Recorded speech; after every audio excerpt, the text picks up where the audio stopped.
Back in July 2017, I bought a game for my PlayStation Vita. It's not often I buy a digital only game, but I didn't really have much of a choice as that was the only way the game was available outside of Japan. In August 2017, I uploaded a review for it. That game was the Caligula Effect. Shortly after completing the review, I heard the news that the Caligula Effect was getting a remake of sorts for the PlayStation 4, Nintendo Switch and PC in the form of Caligula Overdose, or the Caligula Effect Overdose. Not only that, there was also going to be an anime about the original game airing, and Overdose would have new features such as being able to play as a female protagonist, new characters and story content, as well as an overhaul in the Unreal 4 engine.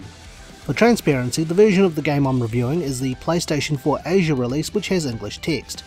Much like the original game, Caligula Overdose is a JRPG with turn-based elements in dungeon-like environments. The plot of the game remains very much the same. You play as a male or female protagonist that you can name.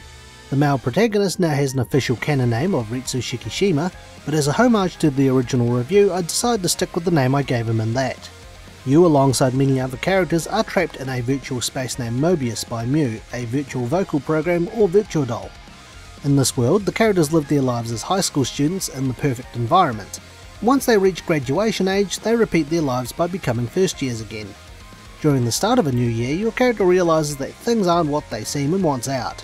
However, Mew has made a promise to everyone that she can't let anyone leave.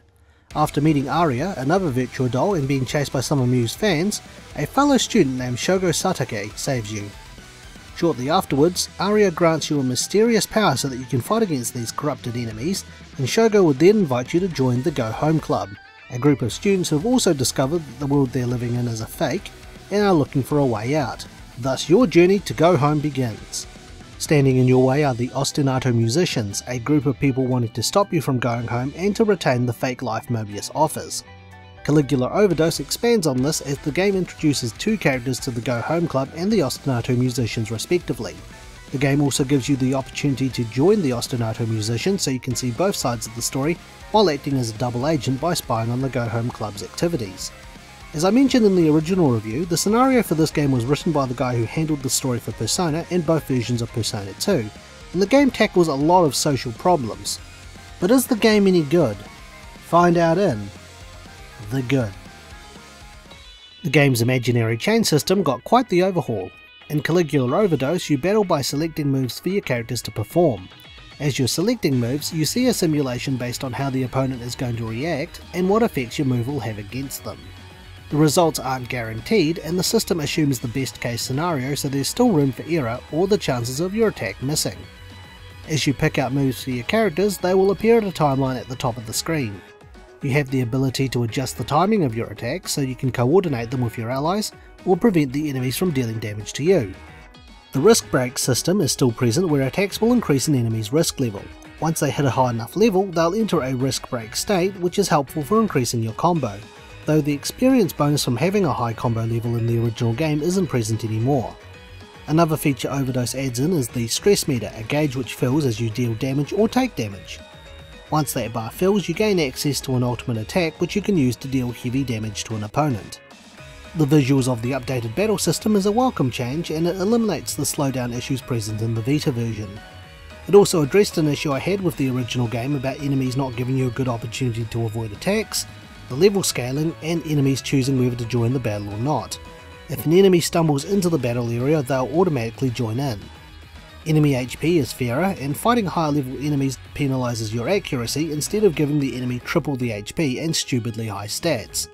This makes taking on high level enemies more manageable. Enemies no longer chase you on the field, so avoiding high level enemies if you aren't up for it is easier. I for one welcome these changes to the battle system. The story is pretty much the same as the original, though in Overdose you get to understand and see the issues the Ostinato Musicians have by bonding and fighting alongside them. One thing I liked about the game was that each character escaped to Mobius due to a social problem, and the members of the Go Home Club and Ostinato Musicians all have different problems which they need to overcome. The additional characters added to Overdose are also related to one another, and were added to give a more morally grey twist to both sides regarding whether going back to the real world is necessarily the right thing, or whether a problem can be fixed by simply returning to the real world. The new characters have their own fleshed out stories, and the new musicians have new dungeons and music in which to encounter them in. Depending on how you handle the story around these characters and how well you get along with them can also affect who is in your party late in the game due to how a certain event plays out. Depending on choices also determines the game's ending and the boss's fort, with you siding with or against the Go Home Club. If certain requirements are met, you can also unlock a mode where you can create a party from the Go Home Club members as well as the Ostinati musicians, and depending on who you have, you might hear some unique dialogue between them too. The game's music is still great. The new themes for the new Ostinati musicians as well as for your alter ego Lucid sound good, and having instrumentals playing and vocals transitioning when you enter battle is still something I thought flowed very well. As you play through the musician scenario, you will give you a choice of whose music you'd want to listen to as you fight against the Go Home Club, whether it be your own or whoever's with you at the time.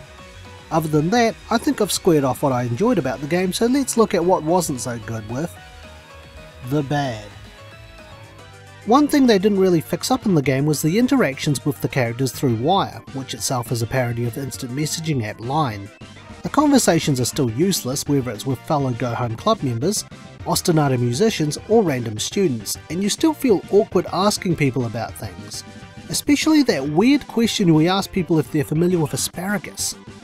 I also feel that character responses don't show any indication of character development, which I think could have made this feature a little better. The group Wire chat does have some signs of life, with characters having conversations or you starting up conversations, though once you've used up your topics you're left with asking Aria or Mew what to do next. The Wire system as it is I think is a wasted opportunity for something potentially better.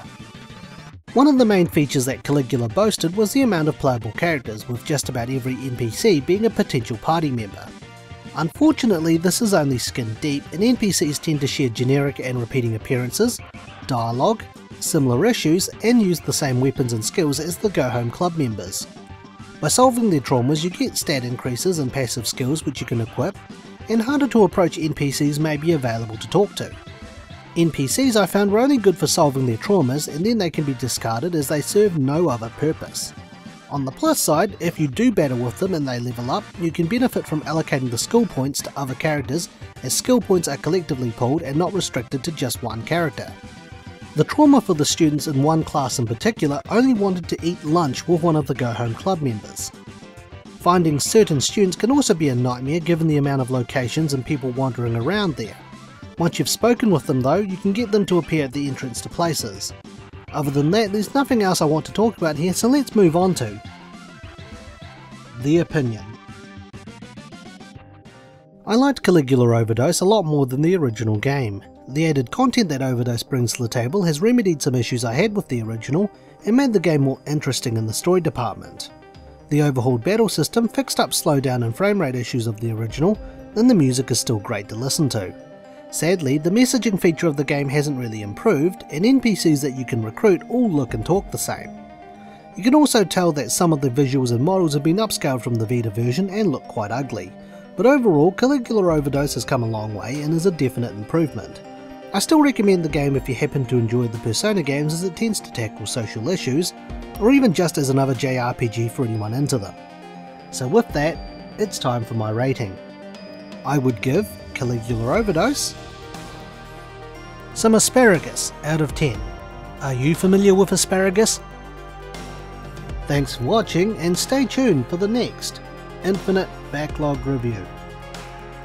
If you enjoyed today's review, feel free to check out some of our other videos and subscribe for more. You can also follow us on Twitter, Instagram and our Facebook page. Once again, thank you for watching.